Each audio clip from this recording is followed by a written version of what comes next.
What it means when it says the soul that extends mercy does good to his own soul. I want you to think about that.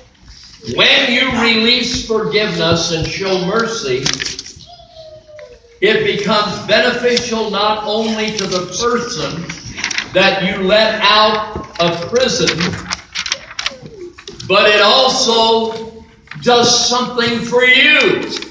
It blesses you. Showing kindness and mercy will bring you rewards, but withdrawing mercy and forgiveness will bring you sorrow and a very unhappy and unproductive life. We extend mercy to others, church, because God has shown mercy to us. God did not grant us mercy, church, because we came to Him and said, "Oh God, please show us mercy. Bring us out of the darkness and blindness of our sin," when we experience conversion. The Bible says that He loved us before we ever loved Him. Did you know that God found you? You didn't find Him. Hello? You didn't choose God. God chose you. It was His mercy, not your searching, that connected you to God. When we practice mercy and forgiveness to those who have personally hurt us and created great emotional pain, we are releasing through the law of forgiveness certain chemicals in the brain. Now, God didn't tell us all the things that happen to our brain through withholding and releasing hardness of heart. But your brain is either positively or negatively impacted by how you deal with mercy. Certain chemicals are released in the brain in response to happiness through forgiveness. It includes endorphins, dopamine, serotonin, and oxytocin. These are chemicals that the brain actually releases. Our relationship with others often determines how these chemicals are released and how they are going to impact our state of well-being, including whether we are going to be happy, depressed, whether we're going to feel positive and good, or whether we're going to feel down and out. Now, everyone has or will be hurt deeply by someone. You all agree to that? Is there anyone that has not been hurt at some point by someone? It could be betrayal by a spouse, a stab in the back by a close friend, a nasty rumor or a bit of slander that someone has unleashed against you that's totally false, a false accusation at the workplace, unfair treatment by your superior, a family member, or some other hurtful event. How many have been hurt? There's no one that can really say they've never, ever been offended.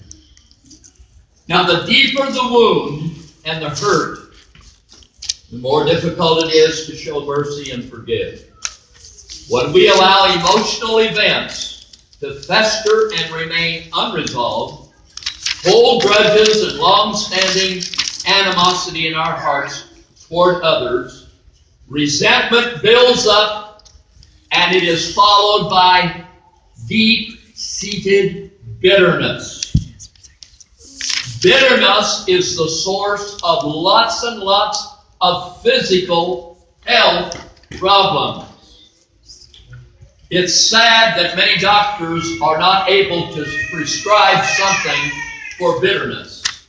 They can only give you a prescription drug, but only God has the pathway to show you how to get rid of bitterness. It's called forgiveness. As a result, we become of unforgiveness.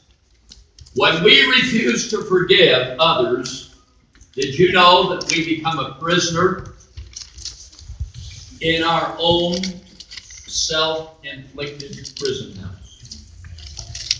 And the person that has offended us, that we don't want to forgive, now controls us. Do you know that? Do you know the person that you will not forgive has control of your life? Because as long as you're withholding mercy from that person, God in heaven says, I will step back and let you suffer in your problem. There is a website that you can all go to. It's a website entitled charlesstone.com. You may want to look at that website sometime because he's sort of an expert on what happens to the human brain. When someone says something or does something hurtful to us, it's really only normal that we feel emotional pain. The brain, our brain, was designed by a sovereign God to come to our aid in times when we are deeply and emotionally hurt. God made us that way.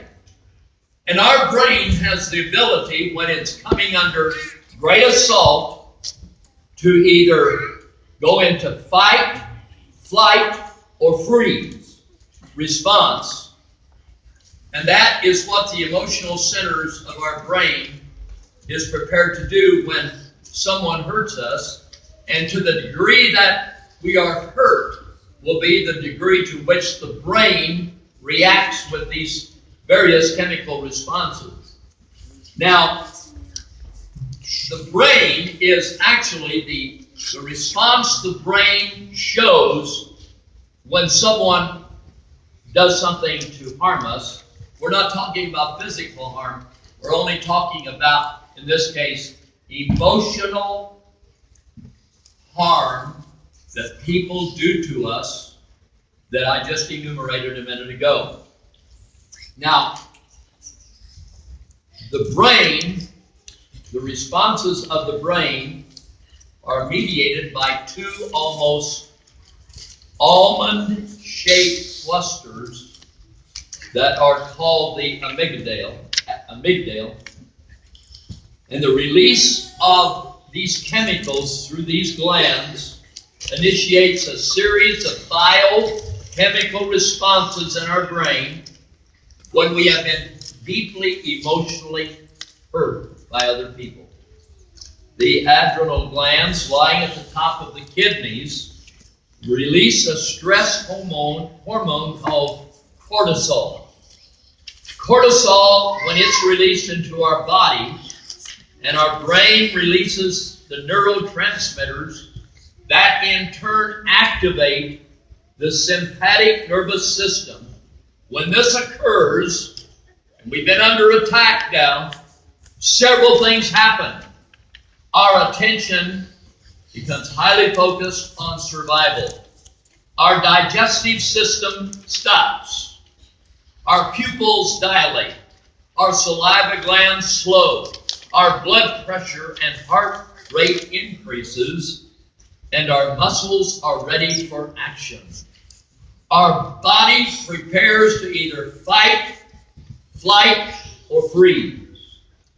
That process can occur whether or not we are in real physical danger, or when we perceive that someone is just emotionally hurting us through the words they are speaking. Now, when that happens, church, it's very traumatic, and you've all been there. It's all happened, at least to most people. So how do you respond? When you respond in the normal way, here's the way most people immediately make a response to a verbal assault upon your territory or something. First of all, there's a stage you go through called rumination.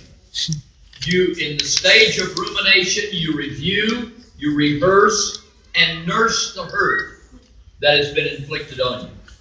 This reinforces the negative emotions, burns this emotional hurt deeper into the neural pathways of the brain. Because now, see, there's been no attempt to seek a road to forgiveness. So you're ruminating on the hurt, right? And then number 2, you go into a stage called diminished memory. Long extended periods of unforgiveness brings about a stress, and a chemical called cortisol is released by the brain. It causes the brain to atrophy, especially the memory part of your brain center called the hippocampus. So you go into a memory lapse where you try to block out the person that offended or hurt you, and you try to live your life as though they don't exist. They were never born into this world. Now there's a third stage called amplified negative emotion. When unforgiveness is persistent, the resulting stress amplifies that part of our brain that makes us even more susceptible to further hurt and pain. We actually make it easier to become offended because a person in this situation has a perpetual chip on their shoulder waiting for someone to knock it off. They have arrived at a point where they want to be offended. They're looking for someone to offend them. And they gloat over the misfortunes they have suffered. It has become deeply embedded into their psyche. When we hold on to unforgiveness that turns into bitterness, we actually derive pleasure when we see those who have hurt us experience misfortune. When you arrive at a point that you are happy when the person that hurt you fell into emotional or some kind of other deep trouble, maybe they had a serious car wreck, and you say, they deserved it. It may make you feel good, but something is radically wrong with your Christian deportment, and you're not right with God. Church, we will extend our days on this earth, live in far more happiness, and avoid sickness and disease in our body and mental disturbances of the brain and mind when we learn to show mercy and forgive.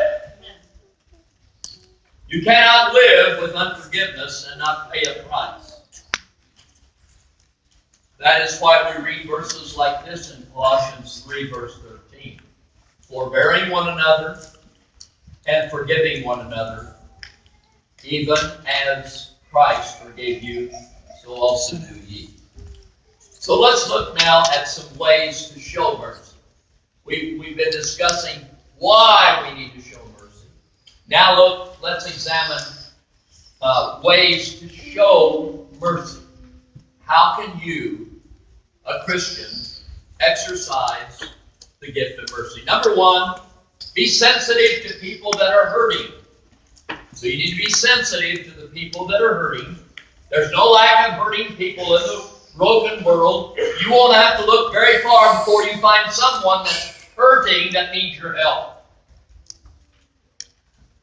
People who have their health and their lives under control are the very people who are best equipped to help and assist those whose lives are shattered. So we're called upon to show mercy to those that are hurting. Now there are 2 chapters in the Bible, 1 Corinthians 12 and Romans 12, that sets forth the 7 motivational gifts. 7 motivational gifts. One of those 7 gifts is the gift of mercy. However, that does not mean that God reserves only those people to demonstrate mercy. Amen. God wants us all to exercise the gift of mercy, just as He would want us to exercise the gift of the perceiver, the gift of the exhorter. In other words, no one has ever identified the gift that Jesus had the primary motivational gift, and you know why? Because He brought them all to perfection. That is your goal, to bring every one of the 7 gifts to perfection. Mercy is one of those 7 gifts. That's a whole other study unto itself.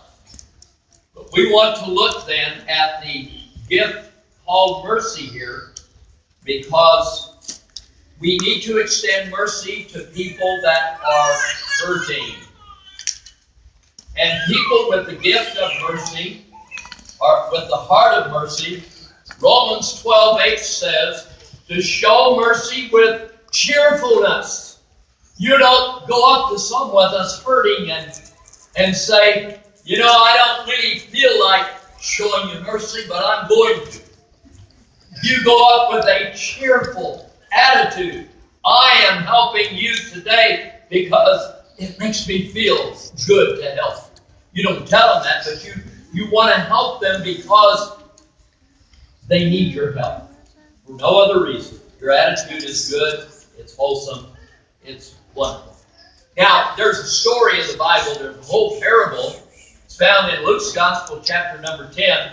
It's called the parable of the Good Samaritan. We don't have time to read that parable or go into it. But you know the story of the Samaritan. You know the guy that was traveling from Jerusalem to Jericho. You've read about him. And he was apprehended by thieves, left half wounded, half dead, stripped of his clothing and all of his wealth. And a very religious, pious priest came by, looked at the man, wounded, dying on the road, passed by. And then there followed a well-dressed Levite who looked at the man lying in the road, half naked, wounded, bleeding, and dying, and he walked by. No mercy. There followed a Samaritan. We now know him as the Good Samaritan. We don't know what his name was. But he takes the man, he washes his wounds, he puts clothes upon him, he pours in oil and wine, and gently carries him to a hotel or an inn, and pays the innkeeper to take care of him, and promises if there's anything owed, he'll pay in full the next time he comes through. Then Jesus turns to the lawyer who had raised this whole question, and he said, who do you think showed mercy? And the lawyer was speechless. He said, well, of course, the Samaritan. And then Jesus said, go and do likewise. Whoever is in need is the person you need to show mercy to. You don't ask if you like them. You don't determine whether or not they're dressed the way you think they ought to be dressed. You help them because they are hurting and they need your mercy. For no other reason, you help them.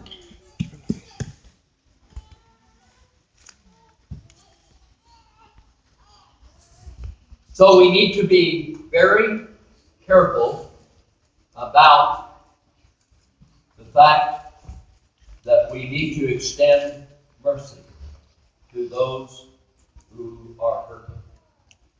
So let's look now at a second way that we can demonstrate mercy. We demonstrate acts of mercy by giving people a second chance.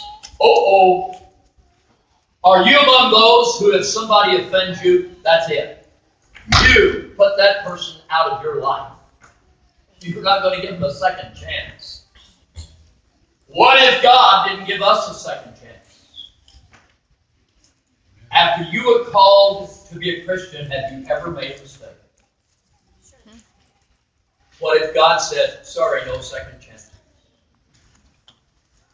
So people, it's very easy and tempting to write people off that have offended or hurt us We simply want to shut them out of our lives. But think about it this way. What if God refuses to give any of us a second chance? We're going to be in trouble.